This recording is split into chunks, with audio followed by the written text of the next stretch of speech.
Sometimes life throws situations at us where it feels like the ground disappears beneath our feet.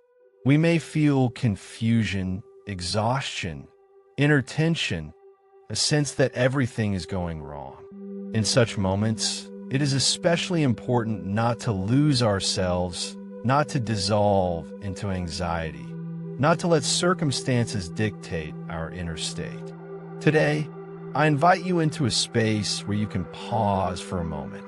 Take a breath, feel yourself, and look at your life not through the eyes of fear or habitual reactions, but through the eyes of someone capable of creating change. What I'm about to share is not theory or beautiful words. It is a method that helps restore clarity, inner stability, and the ability to influence your reality. It works for any situation because it addresses not external circumstances, but what is happening inside you. I invite you to listen calmly, without rushing. If possible, sit comfortably and take a notebook or a piece of paper. If not, simply allow the words to pass through you. You can return to this material as many times as needed. Each time, you will hear something new because you yourself will be changing. And before we move to the steps, I want to say one important thing. You have already taken the first step. You are here. You're searching for answers, for support, for a path forward. That means there is a force within you that wants to emerge. And today, we will give it space. So let's begin. Step 1. Open your eyes and see what you are creating. The first thing to do is to honestly look within yourself. Not at the situation, not at other people, not at external circumstances, but at what is happening inside you. Ask yourself a simple but very important question. Do I truly wish myself happiness? At first glance, the answer seems obvious. Of course I do.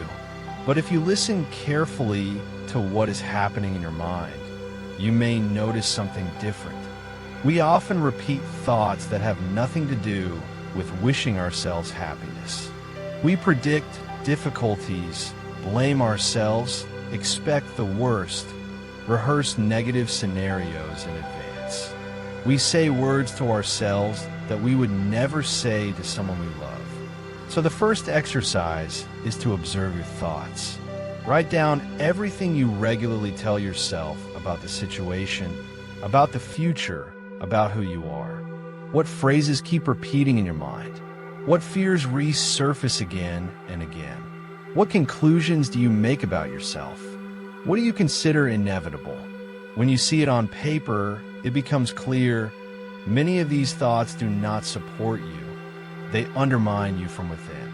Now ask yourself, if another person were speaking these words to me, would they be wishing me happiness? And then, the main question, if I speak to myself this way, do I truly wish myself happiness? This honest confrontation with yourself is the first step toward change. But the step does not end here. There is something else important to understand. Do you have a clear, specific image of what you want instead of your current situation? Not vague phrases like, I just want everything to be okay, but a detailed inner vision. How do you feel? How do you respond? What does the desired outcome look like? If that image is absent, then you're living only in the image of the problem. And if only the problem exists in your mind, it is the problem that continues to materialize. Now, look at the balance of your attention. How much time each day do you spend in anxiety, worry, overanalyzing, mental dialogues, fear? And how much time do you spend in gratitude, calm, confidence, mentally living in your desired future? What dominates your mind becomes your state, and your state is the place from which you act, make decisions, build relationships, and respond to the world. So the first step is to see what you are creating inside yourself.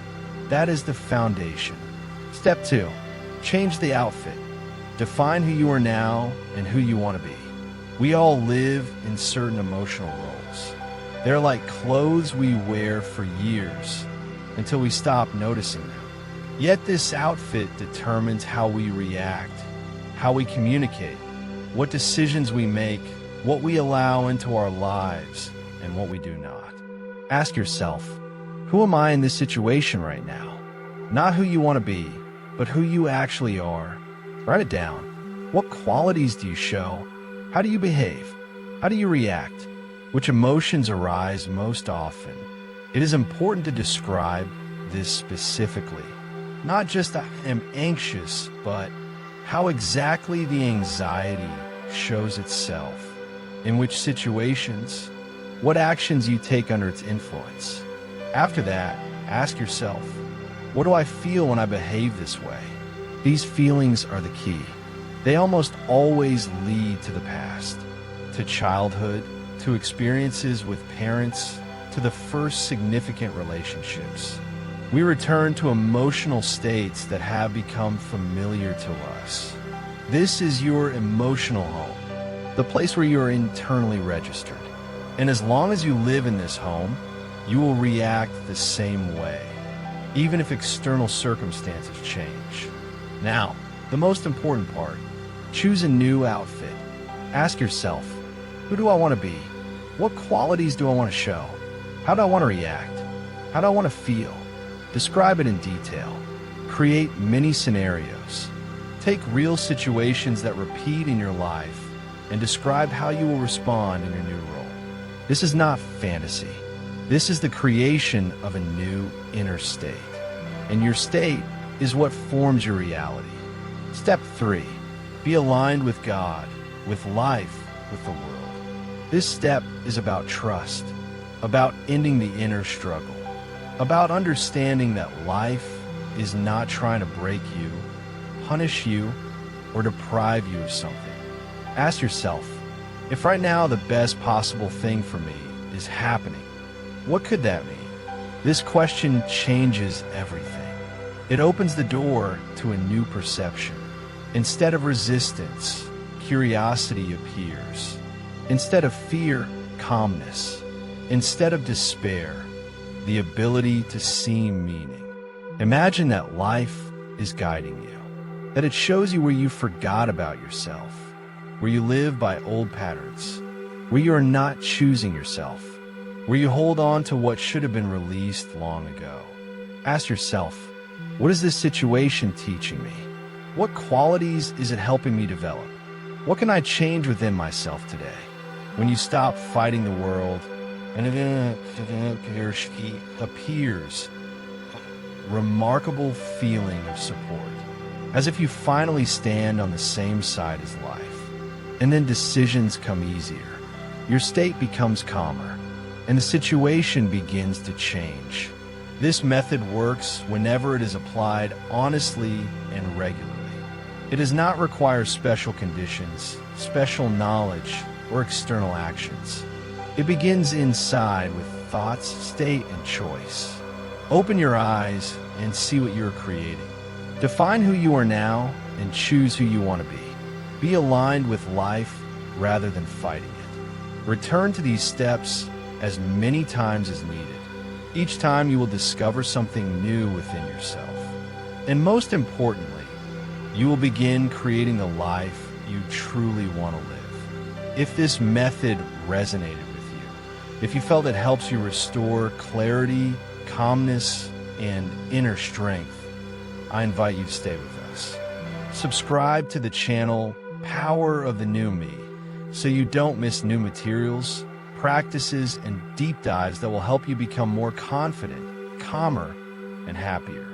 Each episode is another step toward living your life, not the one dictated by fears, habits, or past experience. Thank you for being here. Your transformation has already begun.